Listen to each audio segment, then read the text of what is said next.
შუადღე მშვიდობის. დღე მშვიდობისა მოგესალმებით. მოკლედ საათნახევრის განმავლობაში, როგორც ყოველთვის, პირდაპირ ეთერში ვართ თქვენს წინაშე. შევეცადეთ საინტერესო თემები გაგვეზიარებინა ჩვენი მაყურებლისთვის და გადაცემას წაიყვანს ჩემი კოლეგა სოფო შაიშმელაშვილი და მე მერი ნაკაშიძე.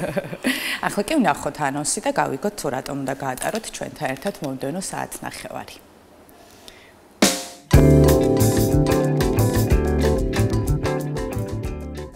დღეს დიდი შესვენების ეთერში ნახავთ.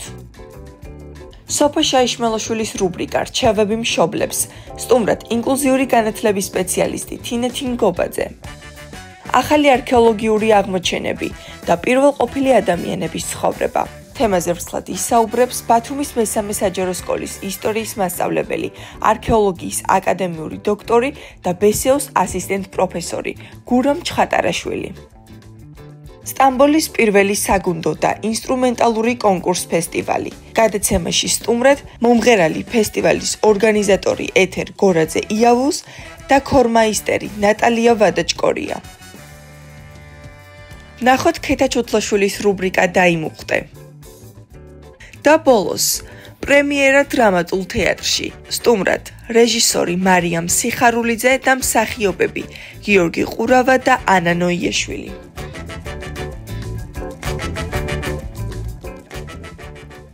ძალიან საინტერესო თემები ელოდება ჩვენს მაყურებელს და რაც ყველაზე მნიშვნელოვანია, ხუთშაბათს სოფოს აქვს რუბრიკა რჩევები მშობლებს და როგორც ყოველთვის ასევე ძალიან აქტუალურ თემებზე საუბრობს და ძალიან მაინტერესებს სოფო დღეს რა მოუმზადებ მაყურებელს. ესე იგი, მადლობა მერი, როგორც ყოველთვის ჩვენ მნიშვნელოვან საკითხებზე ვამახვილებთ ხოლმე ყურადღებას და ამჯერადაც ძალიან საინტერესო თემა შევარჩიეთ, რაც თითოეული ჩვენი მშობლის დამოკიდებულებაში მჟღავნდება ხოლმე შვილთან ურთიერთობაში და რას გულისხმობ ახლა კონკრეტულად. ჩვენ ხშირად შეცდომებს ვუშვებთ ხოლმე, როდესაც მაგალითად რაღაცას გთხოვს ბავშვი, რაღაცა სურს მას, ხო? ან ჩვენ მოვითხოვთ ჩვენი შვილისგან, აი პირობითად. შენ თუ მაგალითად სკოლიდან კარგ ქულას მოიტან, მე გაგიკეთებ ამას.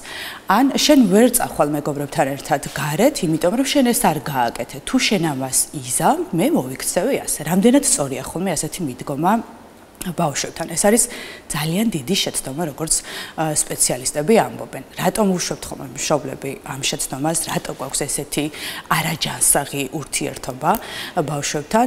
როგორ უნდა მოვიქცეთ, რომ სწორი კომუნიკაცია დავამყაროთ ჩვენ შვილებთან ისე, რომ მათი მოთხოვნაც ჯანსაღად დავაკმაყოფილოთ და ასევე ჩვენი მოთხოვნაც ჯანსაღი ურთიერთობა იყოს და ჯანსაღად დააგვაყოფილონ ჩვენმა შვილებმაც, ხო? ხშირად ჩემს გამოცდილებაშიც ყოფილა მსგავსი რაღაცა, როდესაც მაგალითად ბავშვი მთხოვს რაღაცას, მე ვეუბნები, რომ არა, მე შენ ამას არ შეგესრულებ, იმიტომ რომ შენ არ გააკეთე ეს. ხშირად მithქვამს ასევე, რომ თუ შენ ახლა მე ამას შემისრულებ, მე იმას შეგესრულებ, რაც შენ ძალიან გინდა. ან თუ შენ ამას არ გააკეთებ, მე არ გავაკეთებ იმას, შენ რაც ძალიან გინდა. ეხლა ეს რა მოქმედება, რა მდგომარეობა, შეიძლება რა უარყოფით შედეგს იწვევს, აი ეს ჩვენი გაუთვითცნობიერებელი სიტყვები ბავშვების ფსიქოემოციურ მდგომარეობაზე, ან რა უარყოფით შედეგამდე მივალთ, ხო? ამას სპეციალისტისგან გავიგებთ. თინათი გობაძე უნდა მოვიწვიო, ახლა ინკლუზიური განათლების სპეციალისტი. თინათი, დღე მშვიდობისა და შემოგვიერთდით. მოგესალმებით. ძალიან ლამაზად გამოიყურებით საფრთხის სფეროში ხართ. ხო, საინტერესო თემა შევარჩიეთ, როგორც ხვდები, მე ჩვენ ხშირად ვადევნებთ ხოლმე თვალყურს თქვენს ვიდეო ბლოგებს და საინტერესო რჩევებს ვიღებთ ხოლმე, ასევე ბევრ ჩვენს შეცდომაზე თვალს ვახელთ ხოლმე და ეს ძალიან კარგი არის და მადლობა რომ მუდმივად ზრუნავთ იმაზე, რომ სწორი კომუნიკაცია დავამყაროთ ჩვენ შვილებთან, რაც ძალიან მნიშვნელოვანი არის, ხო? ახლა ძალიან საინტერესო საკითხი შევარჩიეთ. ზოგადად როგორი უნდა იყოს ჩვენი დამოკიდებულება ჩვენი შვილების მიმართ, რომ ეს იყოს ჯანსაღი და რას ნიშნავს, აი მაგალითად, როდესაც ვგრთამავთ შვილს. ეს სიტყვაც განმარტოთ, რას ნიშნავს მოგრთამვა, ხო, მშობლის შვილის მიმართ და რას ნიშნავს წახალისება და აი როგორ უნდა შევარჩიოთ სწორი სიტყვები, რომ იქ ჩვენ შეცდომა არ გაგვეპაროს.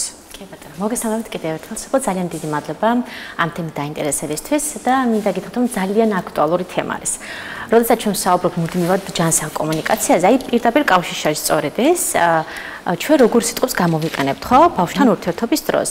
როგორ მივმართავთ ისე, რომ თქვათ პირობითად მან გააკეთოს ის რაღაც კონკრეტული თქვათ ქმედება ან საქციელი, რაც ჩვენ გვსურს. და მოდი დავიწყოთ ისევ აი რაღაც განმარტებით და ტერმინით, რომ ბავშვიც ადამიანია. ხო, ეს რას ნიშნავს?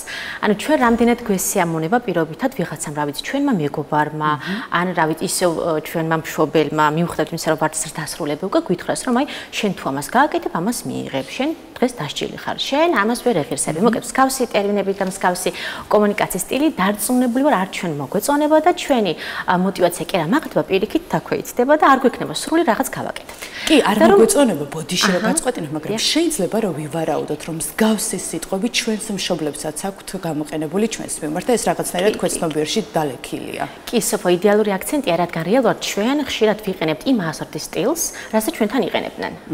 თუ ეს არ გვაქვს გაცნობიერების დონეზე, რაღაც გააზრებული კარგად თუ არ ვმუშაობთ ამ მიმართულებით, თუ სპეციალისტთან არ გავდივართ კონსულტაციას, ან კიდე რაღაც არ ვიკვლევთ, ხო, რომ რომელია სწორი. ამერიკად ძალიან ხშირად ამას ძალიან ბევრი პრაქტიკაც ხატყობს, მშობელი ისე უდგება მიშვილს, როგორც უდგებოდნენ და ჰგონია რომ ეს არის სწორი ასორტის სტილი.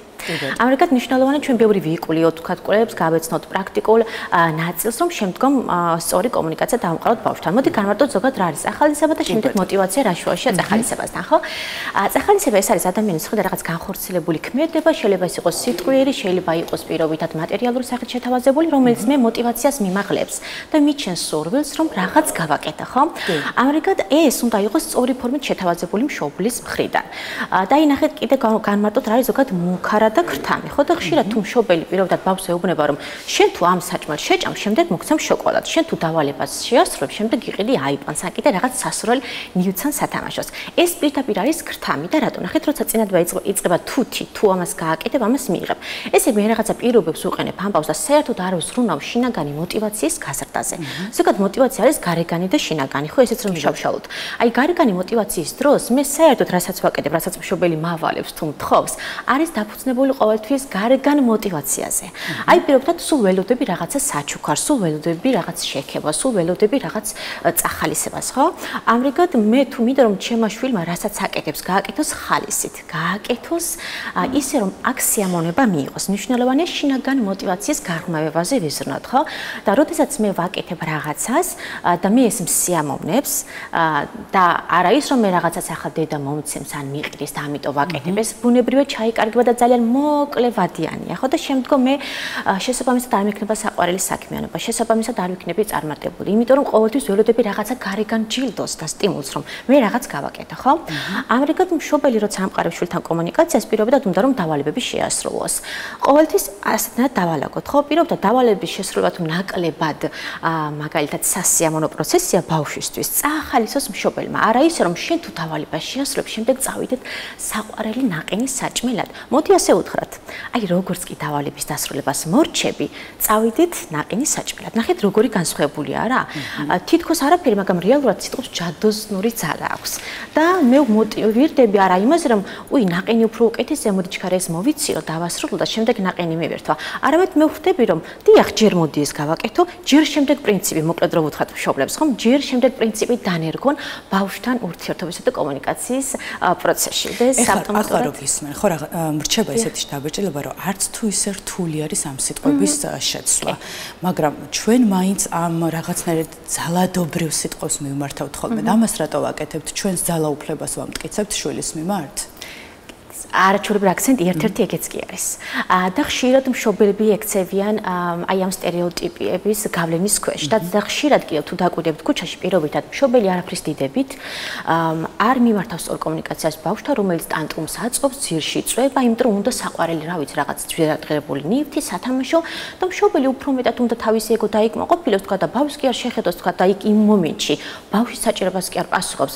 უი, მე როგორ იყო ჩაღი დედა ვარ, ჩქარა რაღაც ნაწილებს რომ მისი ემოცია ჩაახშოს სწრაფად რაღაცას თავაზობს, ან რა ვიცი, ან ტელეფონს, ან რაღაც საყვარელ ტკბილავს, რომ ოღონდ გაჩვენდეს, იმიტომ რომ ვიღაცები უყურებენ, ორი ბავშვს ატირებს. აი სწორედ აქ არის ძალიან დიდი პრობლემა ჩვენთან საზოგადოებაში, ზოგადად რაღაცნაირად ესე ჩვენი მენტალობა არის ასეთ, რომ ის რაღაც ძველი გადმონაშთია, რა თქმა უნდა, და ამას ვებრძვით ძალიან დიდი ხანია, მაგრამ მე ვფიქრობ, რომ ყველა მშობელმა უნდა დაფიქრდეს ეს ერთ რაღაცაზე, რა უფრო პრიორიტეტია, რა უფრო მნიშვნელოვანია იმ მომენტში მის შვილს და მის საჭიროებას სწორად უპასუხოს თუ ისევ და ისევ რაღაცის საზოგადოებრივი და რაღაცის სტერეოტიპები, რომელიც გავრცელებულია, იმის ქვეშ მოექცეს და ბავშვი დარჩეს ისევ ჩრდილს მიღმა. კი ბატონო. აი რატომღაც ახლა გავაიგივე აი წახალისებასთან დაპირება. იმიტომ რომ როდესაც ჩვენ მაგალითად სწორ გზაზე დავდგებით და ბავშვს კი არ ვაიძულებთ რომ რაღაცა დაშინების მიზნით გააკეთოს, არამედ წავახალისებთ ისე რომ მის ინტერესებსაც გავითვალისწრებთ, ჩვენ ვიყენებთ ასეთ სიტყვებს, რომ აი კი შენ თუ აი როგორც კი გაკვეთილს დაასრულებ, მაგალითად მე წაგიყვან შენ გარეთ სასეირნოდ, მაგრამ ესეც ხო დაპირებაა, ხო? მაგრამ შეიძლება მოხდეს ისე, რომ ჩვენ ეს დაპირება ვერ შევასრულოთ. გარკვეული მიზეზების გამო ხშირად ხდება ხოლმე ბაღის ასაკის ბავშვებში, სასკოლო ასაკის ბავშვებში მსგავსი რაღაცები. აი ამ არ შესრულებულ დაპირებაზე როგორ რეაგირებენ ბავშვები? იდეალურია და ნახეთ ჩვენ თუ გვინდა რომ გქონდეს ნდობა ბავშვის თვალში ეს ხო ძალიან მნიშვნელოვანია რადგან შემდგომ წლებში ეს მთლიანად განაპირობებს ბავშვი ჩვენთან როგორ მოვა როდის მოვა როცა პრობლემა შეექმნება გამოწვევის წინაშე აღმოჩნდება აი სწორედ ადრეულ ასაკში ეს ჩემი არასწორი დაპირებები თუნდაც მოთქვება შემდეგ იწვევს იმას რომ მე ნდობას ვკარგავ ეს მოსაშინელება არის ხო რომ მშობელი კარგავს ბავშვის მიმართ ნდობას ამრიგად შევეცადოთ რომ ვიყოთ ნეიტრალური ხო აი თუ ვიცით რომ პირობითად რაღაცა შეიძლება ვერ შევასრულო რაღაცა შეიძლება რაღაც მოხდეს მოდი ვთქვათ რომ აი პირობითად დიახ ჩვენ შეგვიძლია პირობითად ბაღის შემდეგ წავიდეთ თავის გასართობ ცენტრში და უცებ რაღაც მოხდა ხო ეს ხდება სპონტანურად რაღაცები ჩვენ ცხოვრებაში აქ თუ უკვე მე დაპირებული ვიყავი აი ამ ბავშვთან შემიძლია უთხრა რომ ბოდიში მოვუხადო რომ ნახე ეს სრულად დაუგეგმავად მოხდა და მე ბოდიშს გიხდი მე არ ვიცოდი მოკლედ ეს გულწრფელობა და რეალური კომუნიკაცია კი არ მოვატყო რომ რაღაცა და ის რაღაცები მოვიფიქრო არა რეალური ვიყოთ რადგან ბავშვი ინსტინქტურად გრძნობს ძალიან ბევრ რაღაცას მშობელი რას ესაუბრება როგორ ესაუბრება ატყუებს თუ არ ატყუებს ხო ამერიკად აი მსგავსი მიმართვა ბავშვთან რომ ბოდიში მოვიხადო და იცი ეს ასე არ მოხდა მოდი ხვალისთვის გადავდოთ ხო რა სიტყვი აი ეს არის ძალიან ჯანსაღი და შვილი ამას გრძნობს როგორც გითხარით ამერიკად თუ გვინდა რომ თავი ავარიდოთ უფრო მეტად რაღაცა იმედგაცრუება შევეცადოთ თლად პირობები არ დავდოთ ხო აი ვთქვათ უთხრათ ისე ნეიტრალურად რომ მოდი ხვალ ჩვენ შეგვიძლია ასე მოვიქცოთ აბა ვთქვათ შენ რომ ბაღიდან გამოხვალ მე შევეცდები პირობითად ვთქვათ რომ წაგიყვანო გასართობ ცენტრში თუ რა ვიცი რაღაც ისე არ მოხდა ხო აქ უკვე მთლად მე ისეთი ის აღარ მაქვს ხო პირდაპირ რომ მე უჭველი მივდივარ ამ ადგილას და თქვა თუ აღარ მოხდება ეს გამოიწვევს ჩემს მეტგაცრებას თუმცა ეგეც შეიძლება თქვა მოხდეს რომ დავპირდე და შემდეგ არ მოხდეს ესაც მნიშვნელოვანია რატომ მე შევძლებ თქვა ამისი გადამუშავება ეს ხო გჭირდება არა რომ რაღაც შეიძლება მქონდეს დაგეგმილი მეც როგორც რა ვიცი ბავშვს მოზარდს და შემდგომ რაღაცა შეიცვალოს აი შემდეგ როგორ ვუკლავდები მე ამას რა ხერხებს მივმართავ აი სწორედ ბავშვი იმეორებს იმას დედა როგორ უდგება იმ მომენტში ბავშვს ხო და სწორედ აი წარმოიდგინეთ რომ ჩვენ ბავშვის გონებაში ტვინში რაღაცას ვწერთ როგორც პროგრამას განსაკუთრებით 6 წლამდე ხომ ბავშვებს არ გააჩნიათ ფილტრი რომ გაფილტრონ რაღაც ინფორმაციები მე რასაც ვეუბნები ის პირდაპირ იწერს იმახსოვრებს და შესაბამისად მოქმედებს სხვებთანაც ურთიერთობის დროს და ასევე ჩემთან ურთიერთობის დროს მთელი ცხოვრების განმავლობაში განვითარების გარკვეულ ეტაპებზე, ხო? სხვათა შორის ახლა იცით რაზე დავფიქრდი, რატომ ვატყუებთ ხოლმე ბავშვს ზოგადად აი ზრდასრულები რატო ვიტყუებით ხოლმე გვეშინი ალბათ გულწრფელობის და თან როგორი საინტერესო დაკავშირება ახლა ნახეთ ჩვენ ვუშვებთ შეცდომას როცა არ აღვიქვავთ ჩვენს შვილს ინდივიდად და ადამიანად როგორც თქვენ დაიწყეთ თავდაპირველად საუბარი ამავდროულად მათთან გულწრფელობის გრცხვენია ხოლმე და ამიტომ ვიტყუებით ხოლმე. შეიძლება ვივარაუდოთ, რომ ამ გაუთავებელი ტყუილი და თავის გამართლებით, ხო? მათში ტყუილის ინტერესს ვაღვიძებთ. კი. სულად გეთახმებით, კი რა თქმა უნდა, ნახეთ, მე თუ მშობელი ვცდილობ რომ არსებს რაღაც კეთილი ტყუილებიო, ხო? მაგალითად ესე იციან ხოლმე ის კეთილი ტყუილება და მოვიტყუე. მაგითაც ვიმართებთ ალბათ თავს, ხო? მაგრამ რეალურად არის კეთილი ტყუილი, არის ტყუილი, არის მოდი ტყუილი, ხო? სწორად გავაჟღეროთ ტერმინები და სწორად გამოვიყვანოთ და მე თუ ვთქვათ მშობელი ბავშვს ვატყუებ რაღაცა, ვთქვათ, თუნდაც იმიტომ რომ მოდი არ ინერვიულოს. აი რა ვიცი, ვთქვათ, ბავშვს ჩვენ დავუპირდით რომ ის ჩვენ უნდა წავიდეთ მაგალითად სადღაც, ან რაღაც ვიყიდოთ, მაგრამ ჩვენ რაღაც შეგვეცვალა გეკმები და ვეღარ ვახერხებ და იქ რაღაც 1000 ტყუილს ვიგონებთ რომ არ ვანერვიულო. არა. ჯობია ვუთხრათ სიმართლე, აი კიდე ერთ ესეთი რაღაც ვთქვათ, იმიტომ რომ ხშირად არის ხოლმე ვთქვათ, როცა ოჯახის წევრი გარდაიცვლება, ან კიდე ახლობელი და ბავშვს ძალიან უყვარდა, აქაც ცდილობენ დამალონ ეს სიმართლე, იმიტომ რომ ბავშვი ინერვიულობს. არა, ისიც ხომ უნდა მიიღოს, როგორც ჩვენ ვიღებთ. ანუ აბა ჩვენ როგორ ვასწავლოთ ამ ბავშვს მიღებულობა, ვთქვათ, ზოგადად სიკვდილი რა არის, ადამიანს როცა უკარგავთ რას ნიშნავს, ემოციების კონტროლი, თვითრეგულაცია, თვითკონტროლის უნარი, ხო? და მე თუ ვატყობ ავტომატურად მე ვბლოკავ უკვე ამ გზას, ბავშვმა ვერ მიიღოს ეს ემოცია დადებითი არის თუ არ ყოფითი, რომ გადაამუშავოს, ხო? ამერიკად ყოველთვის მშობელს ახსოვდეს თავად, ნუ იფიქრებს რომ მოდი მე მოვატყობ და სიკეთეს გავუკეთებ ამით შემშულს, არავითარ შემთხვევაში. ბავშვები როგორც გითხარით, რომც მოატყოთ გრძნობენ და უკვე ნდობას კარგავთ. ინსტინქტურ დონეზე გრძნობენ ისინი ამას, ამერიკად არასდროს არ არის გამოსავალი რომ ბავშვს მოვატყო, იმიტომ რომ მე იმას ვიცავ. არა, ტყუილით კი არ ვიცავთ, პირიქით ძალიან ცუდ რაღაცას ვუკეთებთ. კი, სხვათა შორის მე ერთხელ დავდექი ამ ძალიან ცუდი და რთული პროცესის მომსწრე გავხდი, როდესაც მე მივხვდი, რომ ის მატყუებდა და რო უთხარი, რომ აი არ შეიძლება ტყუილი, ხო, რატო შენც ხო იტყუები? მითხრა და აი ვსო, ხმა ვეღარ ამოვიდა უკვე და აი იმ წუთას მივხვდი, რამდენი შეცდომა მაქვს ურთიერთობაში დაშვებული და სხვათა შორის ახლა გამახსენდა და უნდა აღვნიშნო სოციალურ ქსელში ერთი თამაში გახდა ძალიან პოპულარული, რომლის საშუალებითაც აი ოჯახის წევრები სამეგობრო სხდებიან და ასეთი სახელწოდება არის ჩვენ ვამბობთ სიმართლეს და არ გავსჯით ერთმანეთს და აი ამ თამაშს ძალიან ხშირად ვთამაშობთ ხოლმე მე და ჩემი შვილი და არა მხოლოდ ჩვენ, ანუ ჩემს ირგვლივ ძალიან ბევრი ადამიანი. ამ თამაშის დახმარებით ერთმანეთს ვუტყდებით ხოლმე ვინ რაში რა დროს მოვატყუეთ და აი ვამბობთ, ხო, ოღონდ მე არ გავსჯით ხოლმე ერთმანეთს, ამაგეროთ აი რაღაცა პატარა უწყინარი თამაშის საშუალებით რაღაცნაირად გულწრფელობა შემოვიტანეთ ერთმანეთში. თინათინ ასევე მაინტერესებს გუშინ დაახლოებით გამაღვიძა 10-15 წუთი იყო ბავშვის განწირულმა ტირილმა. ჩემი საცხოვრებლის მიმდებარედ არის თუ არ ვწდები ალბათ კერძო ბაღი, საიდანაც ხშირად ამოდის ხოლმე ესეთი ხმები. მაგრამ ამ ბავშვის ხმამ ძალიან იმოქმედა ჩემზე. ნუ არასრულ ყოფილა და არასუფთად მესმა და მისი წარმოთქმული ბგერები, მაგრამ იყო ასეთი სიტყვები, რომ აი დედა არ დამტოვო, დედა წამიყვანე და მესმა და მშობლების, ნუ ორივე მშობელი ახლდა, მესმა და მათი სიტყვები, რომ აი მე ახლა წავალ, გიყიდი სათამაშოს და ახლავე დავბრუნდები. ნუ ეს ბავშვი მაინც არ ჩერდებდა, ანუ ეს ვერ მოგრთამ ეს ბავშვი, ალბათ იმიტომ რომ ეს უკვე ბევრჯერ განმეორდა. ნუ ამათ ჩემზე ახლა ძალიან იმოქმედა, ხო? იმიტომ გავამახვილე ყურადღება ბაღის ასაკის ბავშვებზე, რომ ისინი ემოციურად უფრო არიან ხოლმე ვიდრე ახლა უფრო მოზარდები, ხო? მათ ჯერ არ იციან ემოციების კონტროლი. აი ძალიან იმოქმედა ამ ყველაფერმა ჩემზე, აი ლამის აივნიდან დავიძახე, რომ აი ცოდოა ბავშვი თქო, ხო?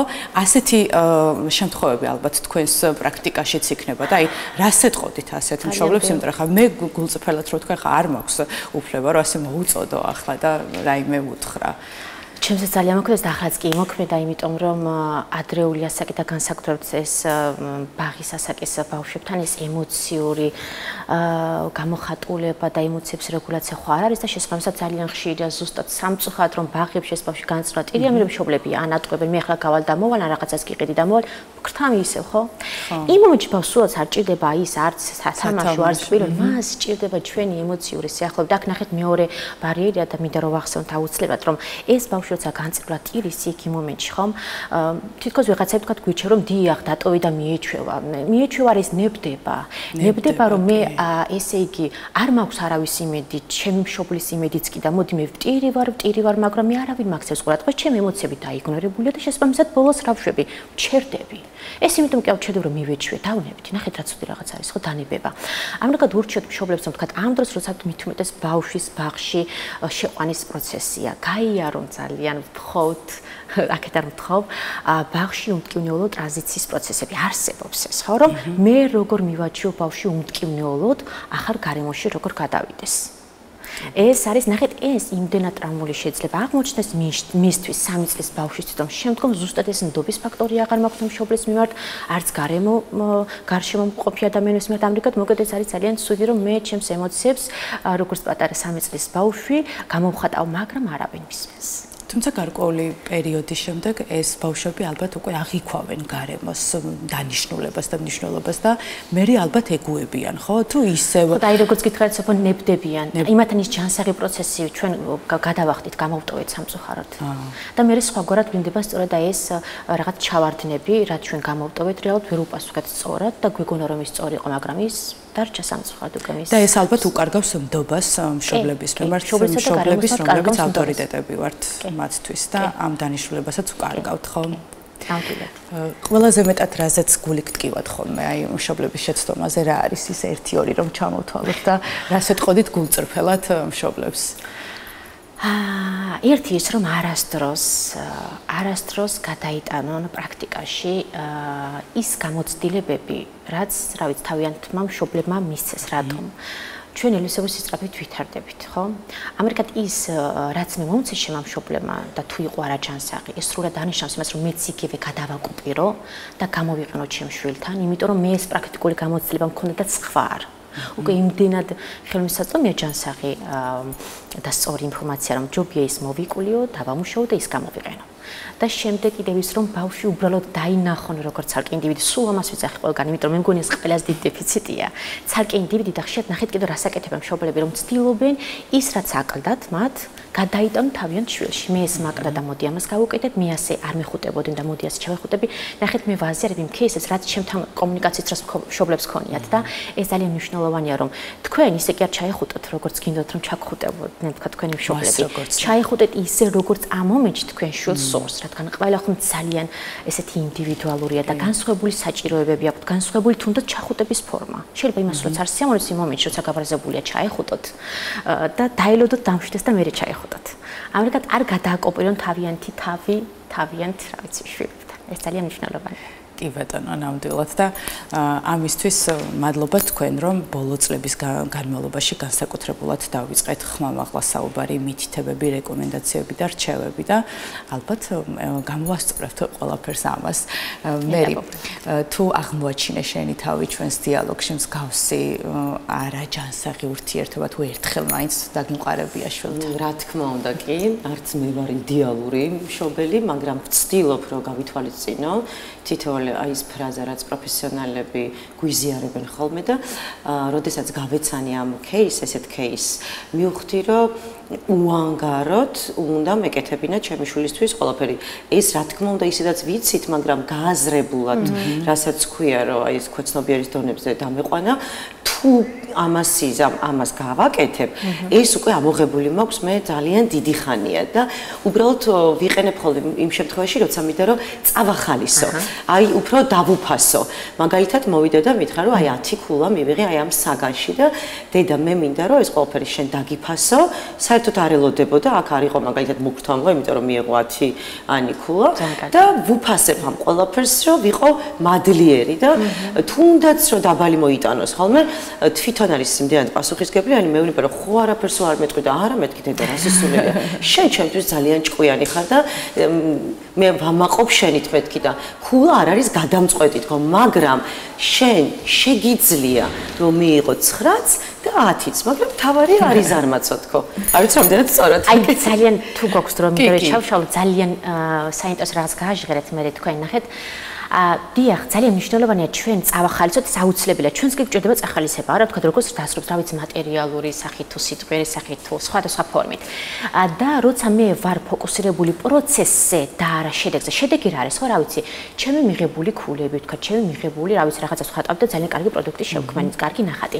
მაგრამ მე თუ ყოველთვის როგორც მშობელი ფოკუსირდები პროცესზე, რომ ნახე, მე ვაფასებ შე როგორც ძალისხმევას დებ, როგორც ძალისხმევას დებდი. ეს ფერები რა კარგად გამგიყენებია. ნახეთ, მე პროცესს ვუყურებ და არა იმას, რომ შენ თუ რა ვიცი შედეგი გვაქვს ის, რომ მიიღე პირობითად 8 ქულა, მე ამით დავკარგე, რა ვიცი, ნდობა, არ მომწონ ხარ, ცუდი ბავშვი ხარ, ცუდი ბიჭი ხარ, ცუდი გოგო ხარ. ყოველთვის როცა ფოკუსირდება მშობელი პროცესი, ასე უფრო მეტად ვეხმარები განვითარდეს ჩემი შვილი, ხო? იმიტომ რომ მე პროცესზე ვარ ფოკუსირებული და არა იმაზე შედეგად რას ვიღებ. და კიდევ ძალიან მნიშვნელოვანი არის აქ, აი წახალისების ნაწილში, დიახ, რაღაც შევინარჩუნოთ, აი რო არ გადაიზარდოს რაღაცა ქრთამში, არ ბალანსის დაცვა, დიახ, ძალიან მნიშვნელოვანი და კიდევ ერთი ძალიან საინტერესო აქცენტი იყო იდეალური მშობელი. ხშირად მშობლები ღიზიანდებიან სხვათა შორის ჩემს გვერდზე როცა ვიდეოებს ვსწრებ, რომ უფ ესე როგორ შეიძლება ვისაუბრო ბავშვს ესე მშვიდად ეს შეუძლებელია. აქაც ნახეთ რა არის მთავარი. მე როგორც მარტივია, მაგრამ ხო რომ მაგას იცახანა, ხო თქვენ არ იცით ესე როგორია რთული, მაგრამ პრაქტიკას მაქვს ძალიან ბევრი. თუმცა რას ვიცახით, ნახეთ რომ მე თუ თავიდანვე ადრეული ასაკიდან ბავშვი დაიბადება თუ არა ვირჩევ მასთან საკომუნიკაციოდ ჯანსაღი კომუნიკაციის სტილს, მშვიდად საუბრის სტილს, მერწმუნეთ რომ ეს შენარჩუნებადია. მაგრამ მე თუ მინდება რომ 4 წლის მერე უკვე მე შევცვალო მიდგომა და ამშვიდ რაღაცა ეს სწორი სტრატეგიები შემოვიდანო, არ იმუშავებს. უფრო მეტი ძალისხმევა დამჭირდება. ამრიგად აი ეს პროტესტი ამიტომ მოდის ხო რომ მე როდის ვირჩევ აი ამ ჯანსაღ კომუნიკაციის სტილს თავიდანვე და აი მუცლად ყოფნის პერიოდშიც კი მე ისევე საუბრებოდი სწორად მშვიდად ჯანსაღად ამ ჩემს შვილს რომელიც მუცელში იმყოფებოდა. აი ეს არის მნიშვნელოვანი და კიდევ იდეალური მშობელი არ არსებობს. მოდი ყველას უთხრათ ხო რადგან ვიღაცებს უჩნდება დანაშაულის განცდა. არ არსებობს იდეალური მშობელი, მაგრამ არსებობს საკმარისად კარგი მშობელი. და ყველა შეუძლია იყოს საკმარისად კარგი მშობელი თუ კი გაანალიზებს, იფიქრებს და შეეცდება რომ განავითაროს საკუთარი თავი. საკუთარი შვილისთვის და საკუთარი თავისთვის. ხო, იცით რატო? იმიტომ რომ სიმშვიდე ალბათ ყველა მშობელს გვინდა და ბავშვსაც უნდა და აი ეს კომფორტი რომ ჩვენ შევიქნოთ, უნდა დავფიქრდეთ, თუ არის რაღაც ისეთი თუნდაც კამათის სახით ან დაძაბული სიტუაცია, რატომ არის? რისთვის არის და ამაზე ვიმუშაოთ. კი, აუცილებლად. ნახეთ, ეგ არის ქცევის კომპონენტი, ხო? როდესაც ბავშვი ავლენს რთულ ქცევას და მშობელიც იფიტება, აღარ შემიძლია უკვე და всё, უკვე აფეთქების ხარს არის მისული. ნახეთ, აქ უნდა ვიკვირდეთ ზუსტად ის, რომ მე ხომ არ ვძაბავ ამ ჩემს თავს, ეს ჩემი არასწორი გამოცდილებები, ჩემთან როგორ იქცევდნენ ჩემი მშობლები, აი ეს იწევს მათ გამოფიტოს და ბავშვს სულაც არ აინტერესებს იმ მომენტში, მე რაგსა გამოვიარე, მე როგორ მეკცეოდნენ, ის ხო ცალკე ადამიანი, ამრიგად ისე რომ საუხსნად ვერც მიხვდები და ვერც ვაიცნობ, ამიტომ მას ჩემი პრობლემები არ აინტერესებს და ის რომ მე ზუსტად რაგსა გამოვიარე, ხო ამრიგად ჯერ მე ვიმუშაო ჩემს თავთან, ეს ძალიან მნიშვნელოვანი და ყველას მოვუწოდებ, რომ როცა მეუბნებიან ბავშვი, რა ვიცი უნდა მოვიყვანო, ვეუბნები ჯერ თქვენ, იმიტომ რომ მე თუ არ ვიცი ბავშვის განვითარების თავისებურებები, რასაც ვთხოვ 5 წლის ბავშვს, რა თქმა უნდა ვერ მოვთხოვ 1 წლის ბავშვს. ამრიგად აი აქ არის პრობლემა, რომ მე ვიცოდე სწორად მშობელმა, მე თვითონ, მე რას ვაკეთებ, მე როგორ ვუდგები, მე როგორ ვესაუბრები, თორე არაფერი შუაში ეს ბავშვი. რა მაგალითს ვაძლევთ? არა, კი, ნამდვილად ასეა. მადლობა თინათი დღევანდელი სტუმრობისთვის და საინტერესო მოსაზრებებისთვის და რჩევებისთვის. ჩვენ რამდენიმე წამში ისევ დავუბრუნდებით პირდაპირ ეთერში.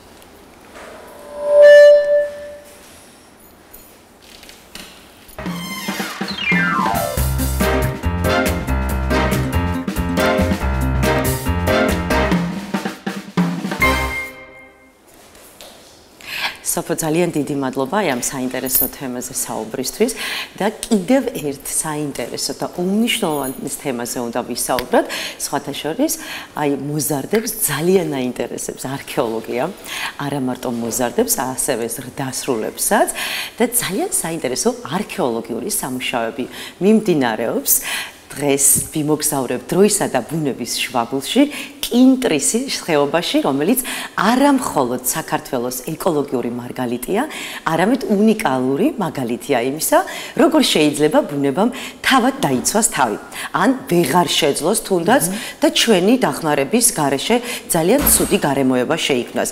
როგორია ტყე, რომელსაც 12000 წელზე მეტი ხნის ისტორია აქვს, რას გვიამბობს კლიმატი, რომელიც იცვლება ჩვენს თვალწინ და როგორია ბრძოლა უძველესი ტყის გადასარჩენად თანამედროვე რეალობაში. ამიტომ ამ თემასთან დაკავშირებით ჩვენ უნდა მოვიწვიოთ სტუმრად სტუდიაში გურამ ჩხატარაშვილი, ბათუმის მესამე საჯარო სკოლის ისტორიის მასწავლებელი, არქეოლოგიის აკადემიური დოქტორი, ბათუმის სახელმწიფო უნივერსიტეტის ასისტენტ პროფესორი. მოგესალმებით. ძალიან მნიშვნელოვან საქმეს აკეთებთ და ძალიან სასიხარულოა, რა თქმა უნდა, კინტრიშის ხეობა ერთ-ერთი უძველესი ისტორიული ადგილია და რატომ მაინდამაინც კინტრიშის ხეობა, რატომ დაიწყო აქედან ეს ყველაფერი და რამ განაპირობა და როგორ მოხდა ეს სამუშაოები? დიდი მადლობა პირველ რიგში მოწვევისთვის და ამ თემით დაინტერესებისთვის. თქვენ კარგად მოგეხსენებათ, რომ კავკასია და ზოგადად მთლიან საქართველო ძალიან მდიდარია არქეოლოგიური ძეგლებით. ჩვენ ვიცით სხვადასხვა დროს ჩატარებული არქეოლოგიური სამუშაოების შედეგად, რომ ჩვენი ტერიტორია მეტად ხელსაყრელ ადგილს წარმოადგენდა უძველესი ადამიანისთვის, რომ აქ ფართოდ აეთვისებინა ეს ტერიტორია და ჩვენ ვიცით, რომ ჩერეს ევრაზიის კონტინენტზე ყველაზე ადრეული ფაქტი დაკავშირებულია დმანისან ადამიანთან, რომელიც 1.700.000 წლით თარიღდება და ეს ჩვენთვის ძალიან საამაყოა. ეხლა აი ამ საქართველოს პრეისტორიულ რუკაზე აჭარაც არ გახლავთ გამონაკლისი. გასული საუკუნის 60-იანი წლებიდან იწყება სხვადასხვა ხეობების, ასე ვთქვათ, არქეოლოგიური დაზვერვები, კვლევითი სამუშაოები. მაშინ ამას აწარმოებდა ივანე ჯავახიშვილის სახელობის ისტორიისა და არქეოლოგიის ინსტიტუტი, ქალბატონი ნინო ბერძენიშვილი და ლამარა ნებიერიძე, ქართველი ცნობილი ქალი არქეოლოგები, რომლებმაც ეს ხეობები, ასე ვთქვათ, შავი ზუსტპირა ზოლი დაზვერეს და მათ ძალიან საინტერესო არქეოლოგიური ობიექტები დააფიქსირეს. ანუ ეს კინტრიშის ხეობაზე, სადაც ახლა არქეოლოგიური სამუშაოები მიმდინარეობს, სწორედ აი ამ 60-იან წლებშია აღმოჩენილი. და შემდგომ ის 70-იან წლებშიც გაგრძელდა ცნობილი არქეოლოგის სერგო გოგიტიძის ხელმძღვანელობით და უკვე 2019 წელს დავიწყეთ, ასე ვთქვათ, მორიგი ახალი ეტაპი აი ამ პრეისტორიული ეპოქის ძეგლების კვლევაში, რომელიც მიმდინარეობს სხვადასხვა ინსტიტუციების ფინანსური დახმარებით და ეს პირველ რიგში უნდა აღნიშნოთ, რომ ქობულეთის მუნიციპალიტეტის მერია და ქობულეთის მუზეუმის მხარდაჭერი და თანადგომით ხორციელდება. და სტუდენტები არიან ჩართული თქვენთან ერთად. ძალიან საინტერესო პროცესი იქნება, დარწმუნებული ვარ და მათი უკავშირი როგორია, იმიტომ რომ ტყე, რომელიც 12000 წელზე მეტი არ გაჩეხილა, რა თქმა უნდა შევინარჩუნოთ და ძალიან დიდი პასუხისგებლობა გვაკისრია თითოეულ ჩვენგანს. კი ბატონო.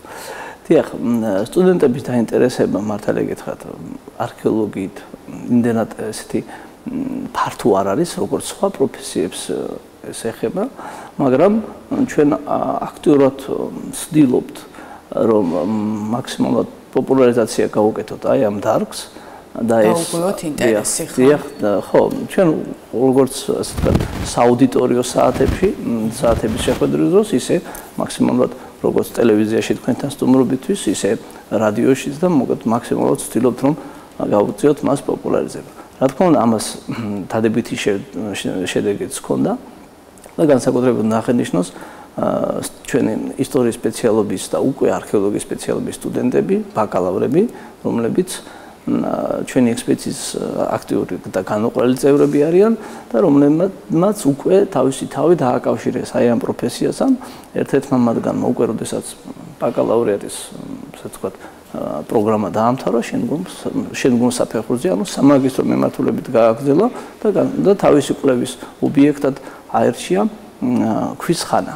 ქვის ხანა მეტად საინტერესოა, მაგრამ ამასთანავე მეტად რთული, იმიტომ რომ ეს არის მოიხსენებათ პერიოდი, როდესაც არ არსებობს წერილობითი დოკუმენტაცია, ადამიანმა ჯერ კიდევ არ იცის წერა, კომუნიკაციისთვის ის იყენებს სხვადასხვა საშუალებებს და შენ როგორც პრეისტორიის სპეციალისტ გაქვს ერთადერთი ნივთიერი მტკიცებულება ის ქვის იარაღები, რომელიც შენ უნდა აამეტყველო და მაქსიმალური ინფორმაცია მიიღო მისგან.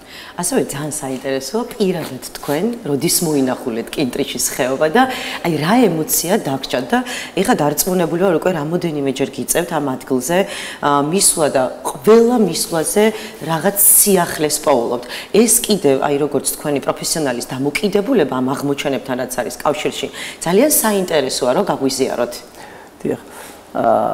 მე როგორც ასე ვთქვათ პროფესიონალი სპეციალისტი არქეოლოგი 2019 წლიდან ყოველწლიურად ვსტუმრობ, უკვე მიჯრით მე-6 წელია, რაც იქ არქეოლოგიური სამუშაოები გვექნება, თუმცა სტუდენტობის პერიოდში, ასე ვთქვათ, საველე გასვლები ჰქონდა.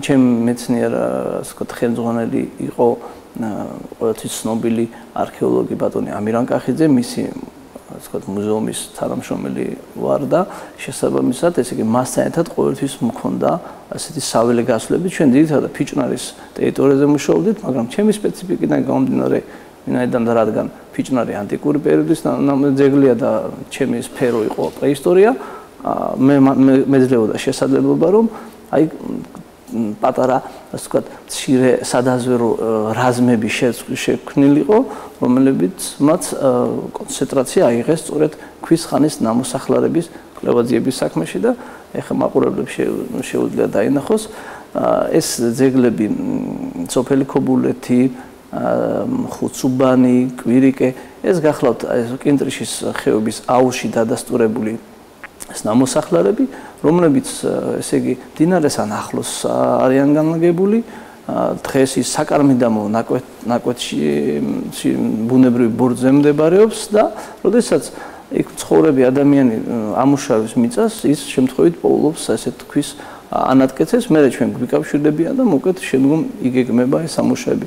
ამიტომ ჩვენ ვისარგებლეთ შემთხვევით და ძალიან დიდი მადლობას გადავხდით აი მესაკუთრეებს კედო ნაკვეთების, რომლებიც დიდი სიამოვნებით, ასე ვთქვათ, გვეძახიან ხელს ყველანაირად გვიწყობენ, რომ მათ საკარმიდამოში აი შემთხვევით აღმოჩენებს ჩვენ შესაბამისი მეცნიერული კვლევა და შესწავლა მიცეთ და ამით გავამდიდროთ ჩვენი ცოდნა პროექტული. ხო, აი საინტერესო არის როგორ ხდება და როგორი არის თვითონ ამ კვლევის პროცესი, როგორ მიმდინარეობს. ეხლა ერთია რომ გარკვეული წარმოდგენა გქონდეს თითოეულ ნივთზე და რაღაც ზედაპირული ცოდნა გქონდეს, მაგრამ მეორე არის თუ რა ისტორიას ინახავს. ხო, ეს კვლევის პროცესები როგორი არის და რა ხანგრძლივობით გრძელდება ხოლმე? ტრადიციული არქეოლოგია მოგეხსენებათ არქეოლოგიური თავად გათხრების გარეშე წარმოუდგენელია. რა თქმა უნდა პირველ რიგში კეთდება, ესე იგი, ველის არქეოლოგიური ველის შერჩევა, ანუ საეჭვო ადგილების დაფიქსირება, სადაც რაიმე საინტერესო არტეფაქტი უნდა ინახებოდეს, შემდგომ ხდება მიწის სამუშაოები, მოპოვებული, ასე ვთქვათ, პრეპარირებული მიწის გაცხრა სპეციალურ პატარა მცირე საცერში, ლითონის საცერში, რომ არ მოხდეს მისი ესე ვთქვათ, მცირე ნაწილაკების, მცირე იარაღების დაკარგვა, დაზიანება.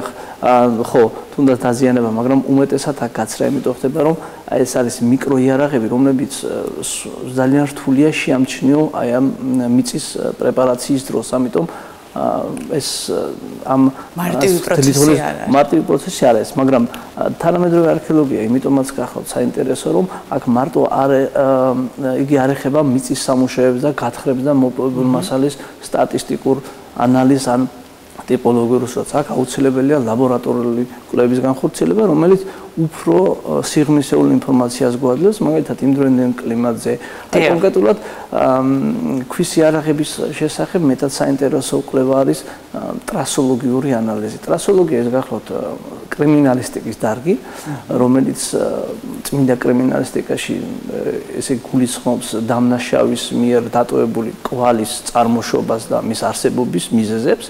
და გასული საუკუნის 50-იან წლებში ცნობილმა პეტერბურგელმა მკვლევარმა სერგეი სემიონოვმა ეს კრიმინალისტიკის დარგი ტრასოლოგია გადმოიტანა არქეოლოგიაში და შეეცადა არქეოლოგიაში გათხრების შედეგად დადასტურებული ამ იარაღების ტრასოლოგიური, ანუ მიკროსკოპული კვლევა განეხორციელებინა, რომ დაედგინა რა ფუნქციით იყო ესათვის კონკრეტული იარაღი გამოყენებული, იმიტომ რომ პირობითად შეიძლება არის დანა, აი მაგათად კაჟის ან ობსიდიანის დანა, მაგრამ მიკროსკოპულმა კვლევამ აჩვენოს სულ სხვა ფუნქცია და გამოყენება. ანუ გამოდის, რომ ტრასოლოგიურმა ანალიზმა მოგცა ის, რომ აი კინტრიშის ხეობაში მცხოვრები მონადირები იყვნენ, ესე იგი, ნანადირევ ხორცს ამუშავებდნენ. დიახ, ნანადირევ ხორცს ტყავსაც ესე ვთქვათ ამუშავებდნენ და შემდგომ სადღაც მუდმივ საცხოვრებელში მიდიოდნენ. ანუ ეს არ იყო მუდმივი საცხოვრებელი კინტრიშის ხეობა. როგორც ჩანს, ეს იყო დროებითი სეზონური ბანაკი, იმიტომ რომ ის მიკროიარაღების, რომელიც დაფიქსირდა და რომელიც მიკროსკოპული ანალიზითაც ასე ვთქვათ, გადამოწმდა, მასზე არ დაფიქსირდა ხანგრძლივი გამოყენების კვალი. ანუ რაღაც პერიოდით გამოიყენა, შემდგომ ის ასე ვთქვათ, მიატყობა ეს ადგილი და მუდმივ საცხოვრებელში წაიღო აი ეს თავისი პროდუქტი. ეხლა სად არის ეს მუდმივი საცხოვრებელი? ამაზე ცოტა გამიჭირდება თქმა და ნუ მომავალში ბუნებრივია უფრო სიღრმისეულ ინფორმაციას ამაზე. ეს უკვე დროის საკითხია. ალბათ 10-20 წლის არქეოლოგიური ხო პროცესები ისეთი არის დაუსრულებელია. რაღაცა მგონია რომ აი ეს ბოლო წერტილი არ ექნება არასდროს. ასევე ძალიან მნიშვნელოვანია რომ აქ ჩართულები არიან უცხოელი სპეციალისტებიც, მათი დაკვირვება, მათი უკავშირი როგორია, იმიტომ რომ აი ესეთ ისტორიულ ნაგებობასთან აქვთ კავშირი და ადგილობრივებიც ახსენეთ, ბარემ ამასაც დაგეკითხებით, რომლებიც თქვენ გიკავშირდებიან და მათი დამოკიდებულებაც ძალიან საინტერესოა, თუ როგორ უფრთხილდებიან ამ ყველაფერს. ხო, რა თქმა უნდა, ეს არის განსაკუთრებით აღსანიშნავი ეს ადგილობრივების ჩართულობა და მათი ხელშეწყობა პირველ რიგში უნდა აღნიშნო ინაიშვილების ოჯახი სოფელ ხობულეთში და ხუცუბანში ბერიძეების ასე ვთქვათ ოჯახი, რომლებიც ძალიან აქტიურად არიან ჩართული, ხელს გვიწყობენ რომ ესე იგი ჩვენ ჩავატაროთ მათ საკარმიდამოში სამუშაოები. მეორე მხრივ ისიც უნდა აღნიშნოთ რომ ესეც მარტივიც არ არის, ახლა საკარმიდამოში ნაკვეთში ადგილი დაგითმოს ადამიანმა მე ის ეგ მიწის სამუშაოები ჩაატარო, მორჩნება, მთელი სამუშაოები შეიძლება დისკომფორტია ამ მხრივ, მაგრამ ისინი ძალიან პატრიოტიზმით არიან პირველ რიგში ამ მხრივ განსწავლულები და მათთვის მთავარი არის რომ როგორმე ხელი შეუწყო და ის წარსულის ნაშთები რომელიც არის და იქ და თქვა დატოვებული მათ მიწაზე მათ გზით დღის სინათლე იხილონ. რაც შეეხება უცხოელების ჩართულობას ამ მხრივ პირველ რიგში რა თქმა უნდა აღნიშნოთ ის რომ ის რასაც ჩვენ ახლა ვატარებთ არქეოლოგიურ თუ ლაბორატორიულ კვლევებს ხდება მისი მეცნიერული დამუშავება და შემდგომ მისი დისემინაცია, გავრცელება სხვადასხვა სოციალურ ან სამეცნიერო პლატფორმებზე, კონფერენციებზე მოხსენებების დროს, ან პუბლიკაციები მაღალ რეიტინგურ ჟურნალში და ბუნებრივია, როდესაც ეს კონფერენციაზე უცხოელებთან სხვა უცხოელებთან ერთად მონაწილეობდა, მათთვის ეს ძალიან მნიშვნელოვანია ეს პრეისტორიული პერიოდის, ასე ვთქვათ, საქართველოს ტერიტორია, იმიტომ რომ ეგ პირველ რიგში დმანისმა მისცა დიდი ყურადღება, მერე იყო დიდი რიგი აღმოჩენები და ფაქტობრივად ყოველწლიურად არ ხდება. ესე არ მთავრდება, ასე ვთქვათ, სასწავლო წელი, რომ კალენდარული წელი, რომ რაიმე მნიშვნელოვანი აღმოჩენა არ ქონდეს. ამიტომ, რა თქმა უნდა, მათი დაინტერესება დიდი იყო. და 2019 წელს, როდესაც ეს არქეოლოგიური სამუშაოები დავიწყეთ ჩვენ, პირველ რიგში უკრაინის მეცნიერებათა აკადემიის არქეოლოგიის ინსტიტუტი ესე გამოთქვა დიდი სურვილი რომ ისინი ჩართული იყვნენ, მისი მკვლევრები იყვნენ ჩამოსული, იყო ასეთი რამოდენიმე პროფესორი, რომელმაც თავისი გამოცდილება გაგვიზიარეს, მათ დაგვეხმარენ იმაში, რომ აი სხვადასხვა სამეცნიერო ლაბორატორიასთან ქონოდა ასე ვთქვათ კავშირი და ეხლა ის კვლევები, რომლებიც ჩვენს ქვეყანაში ვერ კეთდება, ანუ არის ესეთი რადიოკარბონული კვლევა, რომელიც გულისხმობს არტეფაქტის კონკრეტულ თარიღის განსაზღვრას, ანუ ჩვენ უკვე შეგვიძლია მაგალითად ძულოვანი მასალის აღმოჩენის შემთხვევაში ან ხის დამწვარი ნახშირების აღმოჩენის შემთხვევაში ის ლაბორატორიულად ავათარიღოთ და ზუსტად გავიგოთ, როდის მოხდა პირობითად აი ამ საგნის გარდაცვალა. აი უკრაინის შეგვიძლია ტექნოლოგიურმა განვითარებამ გარკვეული როლი ითამაშა კვლევებში, ხო? ლაბორატორიის ეს აუცილებელი რამა და ეხლა ერთია რომ როგორც მაგალითად სპეციალისტი მეცნიერი მიგაჩნია და ვარაუდობ რომ ეს არტეფაქტი პირობითად უნდა იყოს დათარიღებული მერვე მე-9000 წლით, რა თქმა უნდა, უფრო წელში გამართული ხარ შენს, ასე ვთქვათ, ვარაუდებში, როდესაც უკვე ლაბორატორიულადაც ხდება და გამოდის რომ ესე იგი, შენი კომპეტენციას ბუნებრივია ხაზი ესმება რომ ახალი კომპეტენციის ხარ, ძეგლის ანუ სწორად და კარგად ზუსტი მეთოდიკით ხრი, ამასაც აქვს დიდი მნიშვნელობა და ამის შემდგომ იწყება დიდი, ასე ვთქვათ, აღიარება, რაც რა თქმა უნდა, პირველ რიგში ჩვენს რეგიონს და აი ამ საქმის პოპულარიზაციას შეუწყობს ხელს. ასევე ძალიან მნიშვნელოვანია კლიმატი, როგორ მოქმედებს ბიომრავალფეროვნებაზე აი ამ ხეობაში. დაახლოებით 10,000 წლის წინათ შუაქვის ხანა, როდესაც დაიწყო მეზოლითის ხანა, დაიწყო საყოველთაო, ასე ვთქვათ, დათბობა. ანუ შეიცვალა ის გამყინვარების პლეისტოცენური პერიოდი და იწყება ახალი გეოლოგიური ეპოქა, ჰოლოცენი, რომელშიც დღეს ჩვენ ცხოვრობთ და ეს გასაგები იყო რომ თუ ესე იგი ასე შეიცვალა ესე იგი კლიმატი და დათბობა დაიწყო, შესაბამისად ყველგან ხელსაყრელი პირობა უნდა არსებობდეს, მაგრამ რა თქმა უნდა, ეხლა ეს ძალიან ზოგადია და ამიტომ როდესაც კონკრეტულ ძეგლზე მუშაობ, შენ უფრო მეტი ინფორმაცია გჭირდება და კონკრეტული, მაგალითად რის ნიადაგზე შეგვიძლია თქვა, რომ იქ იმ მოცემულ ტერიტორიაზე აი ესეთი მცენარეები იყო გავრცელებული. მეტად საინტერესოა რა. არის ესეთი საქართველოს ეროვნული მუზეუმის პალეობიოლოგიისა და პალეობოტანიკის მქონე თუ ავსდები ინსტიტუტი ახორციელებს პალინოლოგიურ კვლევებს. პალინოლოგია ეს არის საბუნების მეტყველო მეცნიერების დარგი, რომელიც სწავლობს მცენარის მტვრიანას და სპორებს. ანუ ისე იგი გათხრების დროს, როდესაც სპეციალისტი მიწის სხვადასხვა დონიდან, სიღრმიდან, უკვე დათარიღებული ფენიდან იღებს სინჯებს, ნიმუშებს, ამ მიწის ნიმუშებს ის სწავლობს მიკროსკოპის დახმარებით, სხვადასხვა გადიდების, ლაბორატორიული პროცესი აქვს რამოდენიმე თვიანი და შემდგომ ადგენს როგორი მცენარეები იყო გავრცელებული. მაგალითად, კინტრიშის ხეობაში 2019 წლიდან 2020 წლამდე პერიოდში რა ამდენი ნიმუშებიც იქნა შესწავლილი, ყველგან დადასტურდა თხილის, კაკლის, ცაცხვის, ნეკერჩხლის, ძელქვას და კიდევ რამოდენიმე მცენარეს. ამან საშუალება მისცა მკვლევრებს, სპეციალისტ პალეონტოლოგებს, რომ სულ განესაზღვრათ იმდროინდელი კლიმატი. ანუ ეს ის მცენარეების სახეობებია, რომლებიც ხარობს სითბოს ანუ ზომიერ და თბილ კლიმატში. მაგრამ ხაზი გაუსვა იმას, რომ აქ თურმე ესე იგი ძალიან კარგი და ზომიერი კლიმატი იყო. და განსაკუთრებით მნიშვნელოვანი იყო ის, რომ დადასტურდა ასევე სელის და კანაფის ქსოვლის ბოჭკოებიც. ანუ გამოდის, რომ ის იმდროინდელი ადამიანები ბუნებრივად ტანსაცმელს ისიც ასე ვთქვათ ტანსაცმელს იკერავდა, ხო?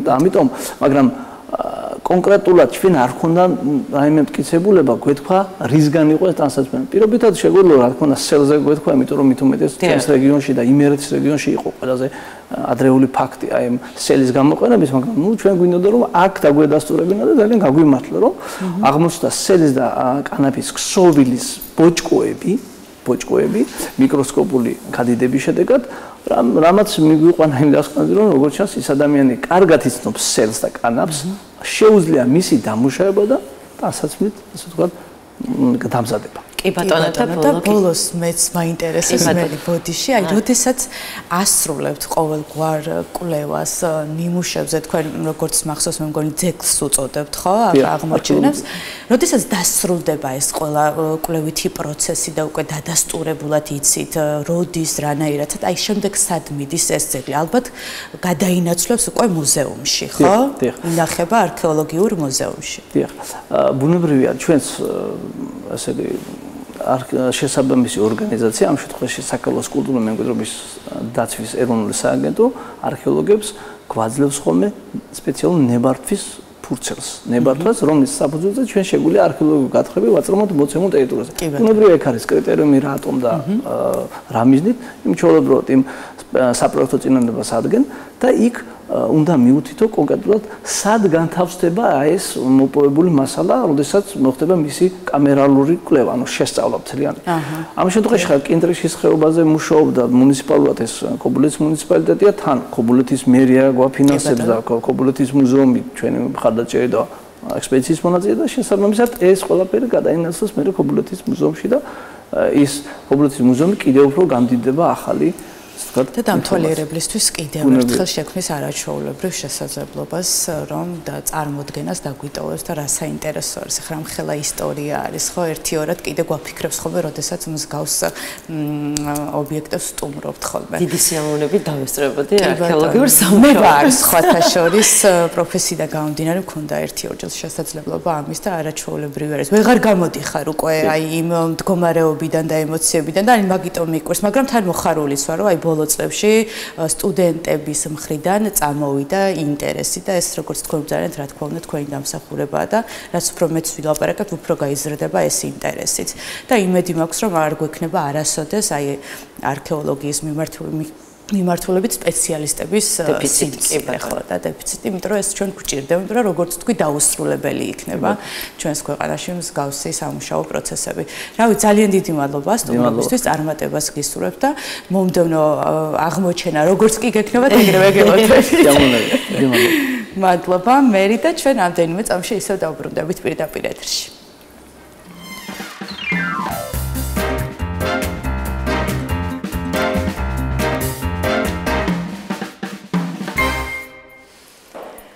დავბრუნდით ისევ პირდაპირ ეთერში და მორიგი საინტერესო თემით უნდა გავაგრძელოთ. გადაცემა ჩვენ ძალიან ხშირად საუბრობთ ხოლმე მეზობელ ქვეყნებზე, კულტურაზე, სამზარეულოზე, ერთმანეთს ვუცვლით ხოლმე გამოცდილებას და მუსიკალური ფესტივალი, რომელიც ძალიან დიდ როლს ასრულებს ორი ქვეყნის კულტურულ ურთიერთობაში, სწორედ ამ თემაზე უნდა ვისაუბროთ ახლა.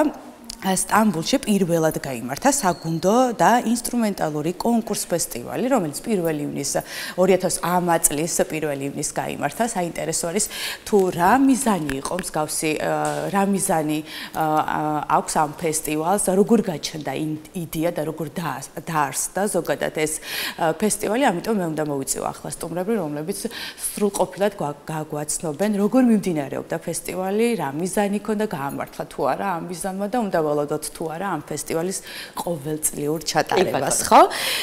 ჩვენთან გადაცემაში სტუმრად იქნებიან მომღერალი და ფესტივალის ორგანიზატორი ეთერ გორაძე იავოზი და ქორმაისტერი ნატალია ვადაჩკორია. მოგესალმები. პირველ რიგში მიხარია ძალიან თქვენი დანახვა, მოგზადდით. არაჩვეულებრივი სიახლე გავიგე თქვენგან და მე მაინტერესებს როგორ გაჩნდა ამ ფესტივალის დაარსების იდეა საერთოდ რა შეფუძნება ეს იდეა მიზანი რა არის და რადგან უკვე გაიარა ფესტივალმა ხო მაინტერესებს აი ეს ყველა თქვენი ჩანაფიქრი მოლოდინი რაც იყო გამართლდა თუ არა. დიახ, მოგესალმებით, დიდი მადლობა მოწვევისთვის. წელს პირველად ჩატარდა სტამბოლში ეს ფესტივალი 2025 წლის 1 ივნის. ფესტივალის მიზანი იყო ახალგაზრდა მუსიკოსებისთვის მიეცათ საშუალება გამოემჟღავნებიათ თავიანთი ნიჭი, მიეღოთ პრიზები, იყო პრიზებიც ასევე. ფესტივალზე ყავდა მოწვეული ბათუმიდან ქალბატონი ნატალია ვადაჩკორიას გუნდი.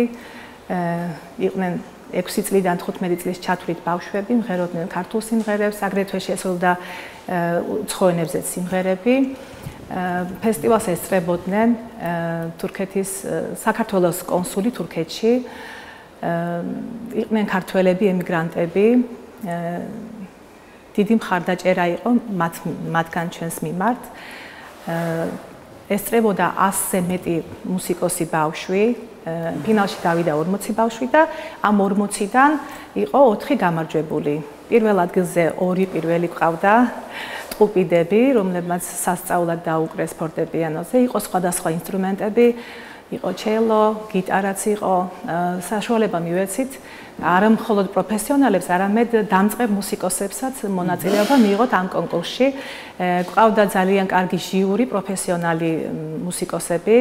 აშიქ ვეისელის მუსიკალურ სასწავლებელში ჩატარდა ეს კონკურსი და ამავე მუსიკალურის მასწავლებლები იყვნენ ჟიურში, ვიყავი მეც ჟიურში, აგრეთვე ექიმი და პიანისტი ომერ ონდარ, ძალიან ცნობილი პიანისტია და ექიმი, რომელმაც ევროვიზიის წამყვანობაც კი შეითავსა და ძალიან ამაღელვებელი იყო, შევასრულეთ ქართული სიმღერებიც, მეც ვიმღერე, არა მარტო ჟიურის ამპლუაში ვიყავი, სხვათა შორის ჟიური ცოტა რთული ყოფილა ჟიურში ყოფნა, მაგრამ სასიამოვნო რთული იყო ამორჩევა ამდენი ულამაზესი ბავშვიდან, პირველი, მეორე, მესამე.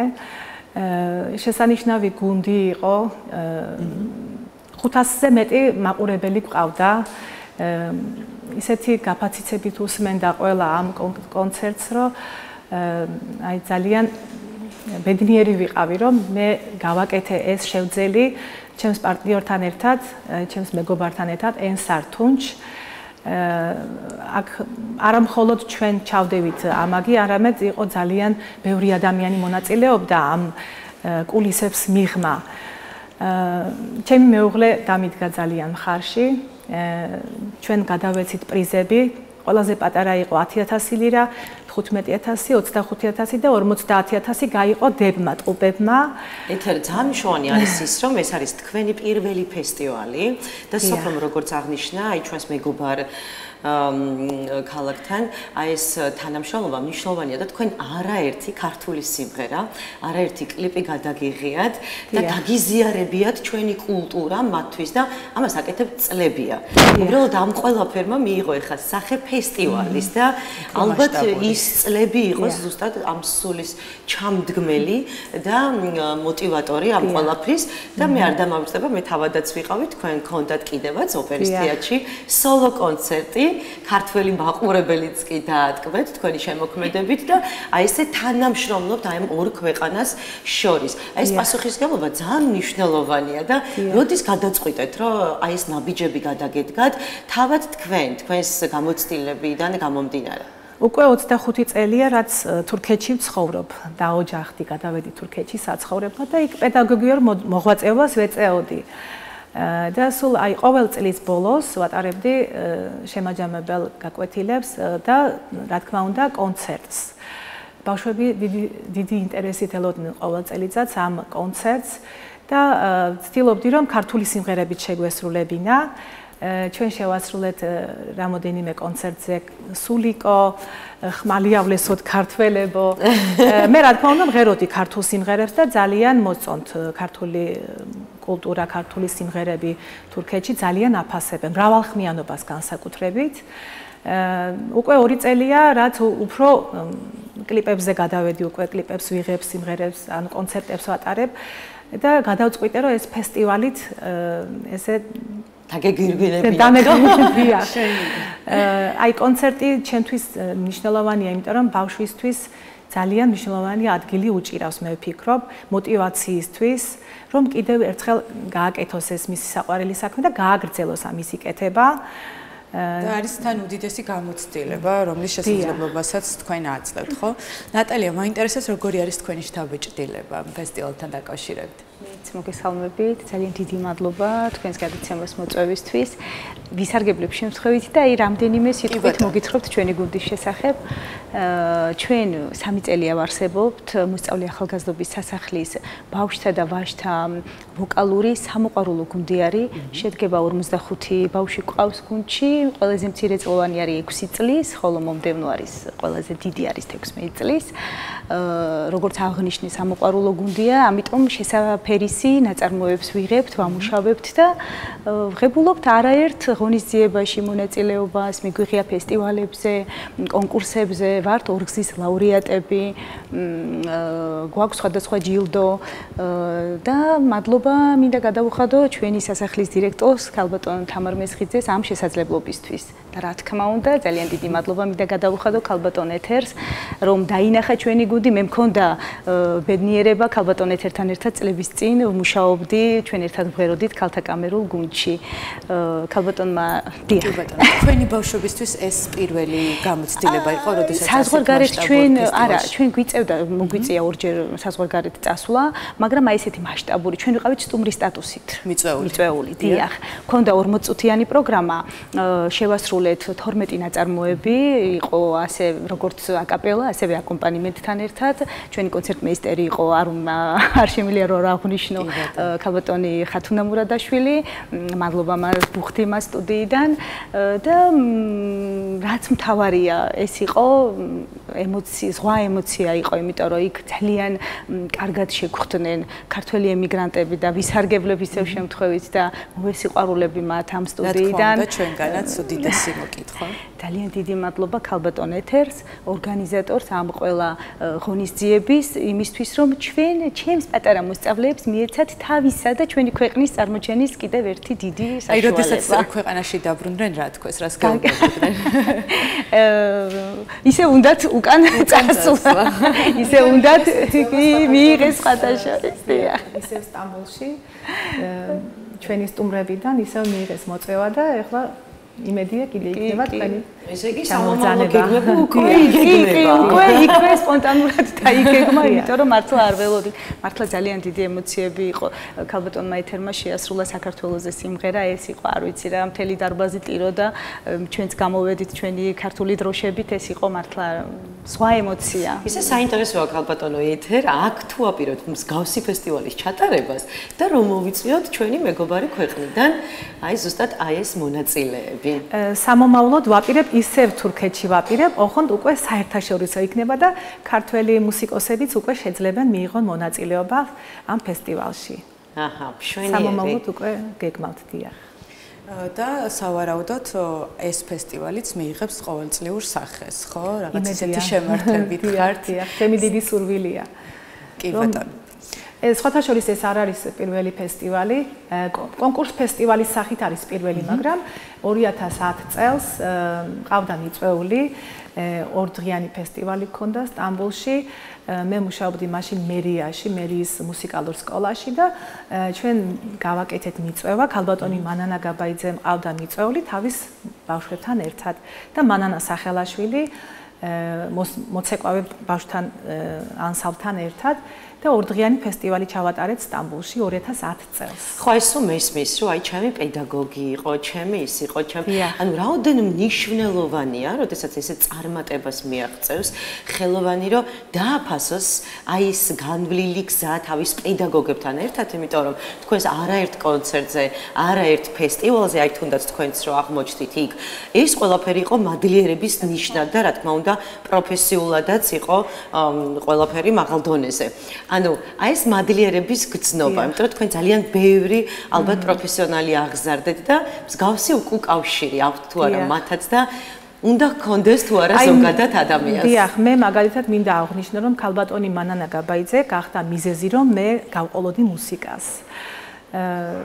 მე მღეროდი უკვე მის გუნდში მღეროდი და იქიდან წამოვიდა ჩემი დიდი სიყვარული და მეც ჩემი მოსწავლეებით ეხლა კიდე გვაქვს ჩვენ კონტაქტი ვაგრძელებთ ურთიერთობას და ძალიან დიდი სიყვარული გამაჩნია მის მიმართ. მე ვფიქრობ, რომ სიყვარული მთავარია მუსიკაში. კი ბატონო. დაესლო გვემღერებოდეს. ძალიან დიდი მადლობა. თუ საომალო გეგმას მე მგონი როგორც მახსოვს მეტნაკლებად ჩავეხეთ, მაგრამ თუ არის ისეთი რაღაცა უახლოეს პერიოდში განსაკუთრებულად რას უნდა ველოდეთ თქვენგან, გითხარით და თან დაგავშტოვებთ. დიახ, ახლა ჩემი ჩამოსვლის მიზეზი იყო სტამბოლიდან. თბილისში მქონდა კონცერტი კინოს სახლში. ბატონი ზაზა კილასონიას საღამო ჩატარდა. შევასრულე 4 სიმღერა და ახლა ამ თვის ბოლოს კიდე არის დაგეგმილი ბათუმში და კიდევ მექნება კონცერტი და დაგპატიჟებთ ამ თვის ბოლოს არის ამ თვის ბოლოს დიახ ბათუმში შევასრულებ ზაზას 4 სიმღერას ბატონი ზაზას და მე ვფიქრობ რომ კარგი საღამო გველოდება. ჩვენჩვეულებრივი არის. სად გაიმართება აღნიშნული ღონისძიება? მუსიკალურ ცენტრში დიახ. კი ბატონო. შვენიერი. ძალიან დიდი მადლობა წარმატებას გისურვებთ.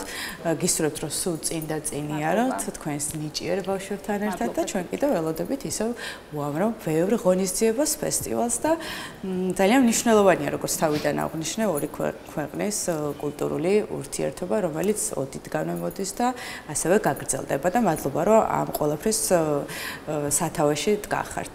მადლობა თქვენ. დავშტობებით ახლა ჩვენ სტუმრებს და ჩვენ ისევ რამდენიმე წამში დავბრუნდებით პირდაპირ ეთერში.